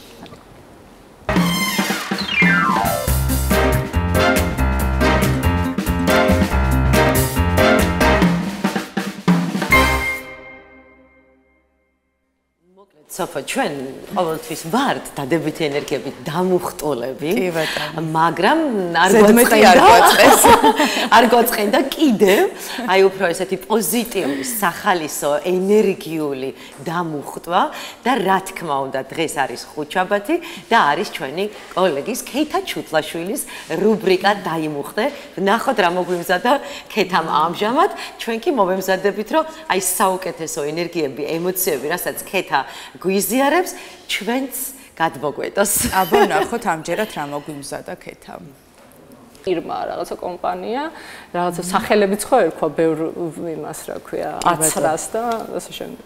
აი ეს თემაც ცოტა ფიგურირებს. კი. კი ბატონო და თქვენ შემთხვევაში არა როგორი არის თქვენი როლი და რამდენად მარტივია ამ როლის თამაში.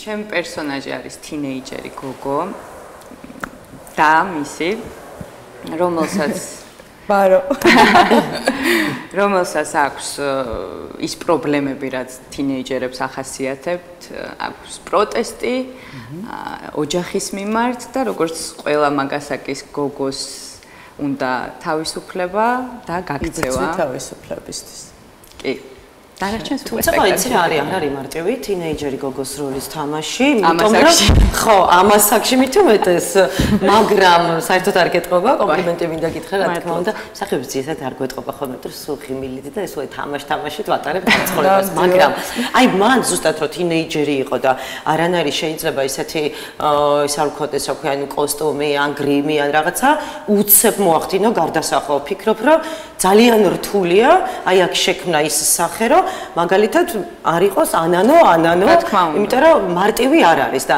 როგორ ახერხებ აი ამ ყველაფრის მორგებას. ეგაა ყველაზე საინტერესო. გამიმართლა რეჟისორში, რაც თავარია. ერთად მივაგენით ბევრ რაღაცას, ძალიან საინტერესო იყო. ახალგაზრდა რეჟისორებთან მუშაობა ჩემთვის არის ყოველთვის ძალიან საინტერესო, იმიტომ რომ იმდენ სხვანაირად ხედავენ ყველაფერს და ეს ძალიან დამეხმარა, რომ ის რაც ვიპოვნეთ მომერგო. რა დამახასიათებელი ნიშან-თვისება აქვს შენ პერსონაჟს? ძალიან საინტერესო გოგოა, არის მუსიკოსი და დანარჩენი ჯობია მაყურებელმა ნახოს და კი მე მინდოდა ყურადღება გამემახვილებინა რამდენად მნიშვნელოვანი არის და რა დატვირთვას ატარებს, როდესაც მსახიობი რეჟისორთან მუშაობაში გრძნობს კომფორტს. ძალიან მნიშვნელოვანია. აი ეს რამდენად ფაქტურად შედეგი არის. მithumetes, როდესაც პირველად გიწევს მუშაობა რეჟისორთან ჩათვალეთ, რომ ჩათვალეთ არა ასე არის, ხო, რომ უცნობი ადამიანია, არ იცი მისი ინტერესები, არ იცი რაზე უნდა გამახვილდეს ყურადღება და ერთგვარი ჯერ გაცნობითი სახე არის, ხო? კი, ნამდვილად. ხო, ანუ ეს კომფორტი გაქვთ, რაც აისახა თქვენს სამუშაო პროცესზე და მე როცა საუბრობდა, რომ აი როლში შესვლა რამდენად მარტივია, მე ისევ გამოსვლა, მე მგონი ახლა ჩემგან უფრო სწორი იქნება რომ ვთქვა, რომ ეს საერთოდ ვერ ვხვდები რანაირად ახერხებთ ხოლმე ასე უეცრად, როგორც კი სცენაზე დადგებით გარდაქმნას და ასევე უნდა ვთქვა, მე რამოდენიმე დღის წინ ნახე მერის ერთ-ერთი სპექტაკლი და საერთოდ გონზე ვერ მოვდივარ, აი ამ სპექტაკლის მერე როგორ არ ხდება ჩვეულებრივი ადამიანი და კი ბატონო, ხო. ახლა მითხარით რა პროცესში არის სპექტაკლზე მუშაობა, როდის უნდა ველოდოთ, როდის იქნება საპრემიერო პირველი ჩვენება, გაგრძელდება თუ არა ჩვენება? კი ბატონო, 17-19 ივნისი გვაქვს პრემიერა. 3 და 8 ივლისი, ხო? 3 და 8 ივლისი იქნება შემდეგ. და მე ეს სეზონი იხურება 12-ში, ისევ ახალი პრემიერაც გეგმება. მე უკვე ალბათ როცა სეზონი გაიხსნება რეპერტუარში ჩვეულებრივად ასევე მნიშვნელოვანია არა მარტო ანანო და გიორგი თამაშობენ ამ სპექტაკლში, აღნიშნოთ აი ეს მსახიობები, რომლებიც არიან დაკავებულები. კი ბატონი ზაზაზოიძე და ქალბატონი ლია აბუაძე. საოცარი ადამიანები, საოცარი მსახიობები და მართლა პატივი იყო ჩემთვის მათთან ერთად მუშაობა. ხატვარი ვინ მუშაობს სპექტაკლში? ხატვარი არის თეო კუხიანიძე. ხო, ძალიან დიდი როლი აკისრია ასევე ხატვარსაც.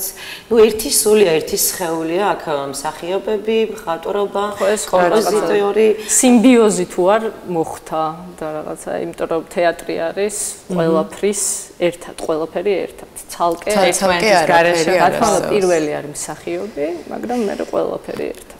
ძალიან მნიშვნელოვანია ის ფაქტიც, რატომ მცირე სცენა თქვენ გადაწყვიტეთ, თქვენ გიდოდათ მსგავსი გარემო? მე ვფიქრობ, რომ ის ატმოსფერო თქვენ რაც დაგხვდებათ, რომ მობრძანდებით, ზუსტად მოუხდა მცირე სცენის ატმოსფერო, ის რაც ჩვენ გვინდა, რომ გავაკეთოთ. ხანგრძლივობა რამდენია სპექტაკლის?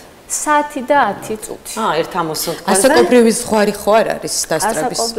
იცით რა, ეს ვთქვი მეც, რომ იმდენად დღევანდელი ახალგაზრდები განვითარებულები არიან და იმდენად ბევრ რაღაცას უყურებენ უკვე, რომ მე მგონია, რომ 12+ არის უკვე საკმარის.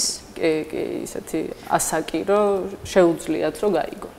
ყველა როლი თავისებურად საინტერესოა და არ არსებობს დიდი და პატარა როლი, ახლა ჩვენ ვიცით ეს სტანისლავსკის არ იყოს, მაგრამ მაინც ძალიან დიდი პასუხისგებლობა აკისრია, როდესაც მთავარ როლშია ადამიანი გიორგი.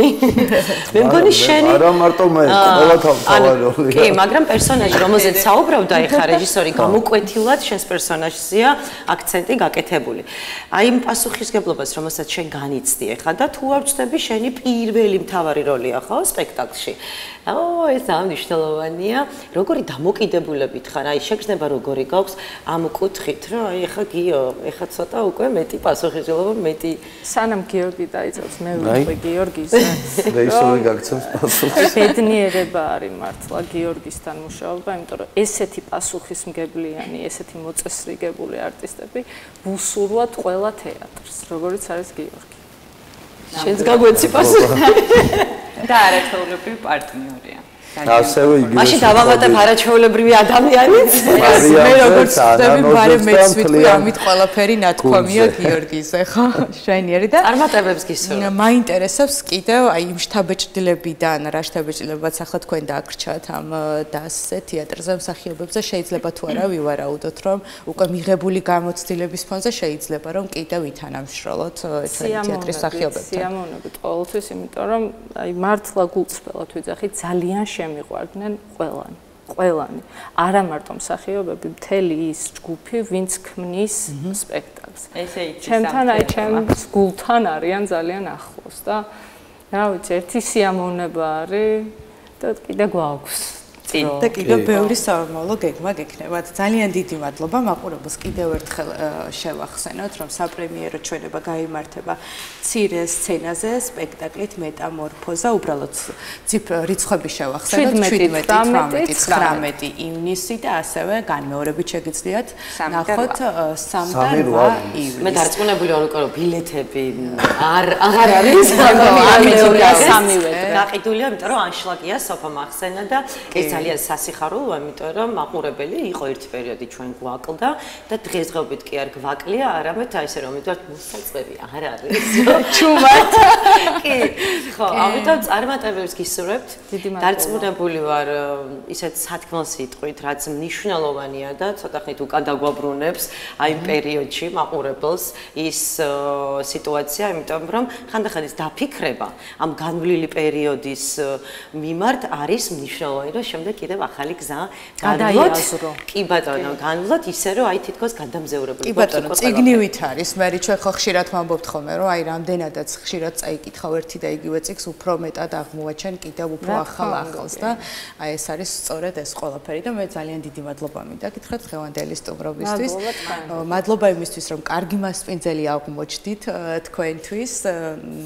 ბათუმში ასეთები არიან, მეც არ არის დიდი ხანი, რაც ამ დიდი ოჯახის წევრი ვარ, მაგრამ მიმიხარია, როდესაც ასეთი შთაბეჭდილებით ტოვებენ ხოლმე ქალაქს. მადლობა კიდევ ერთხელ, მადლობა ჩვენს მაყურებელს, მე რომ ჩვენთან ერთად გაატარა საათს ნახევარი. დავემშვიდობოთ ახლა ჩვენს მაყურებელსაც და დიდი შესვენება ისევ ხვალ ჩვეულ დროს პირველ საათზე შემოგიერთდებათ მორიგი საინტერესო თემებით, აბა დროებით. გემშვიდობებით. მადლობა.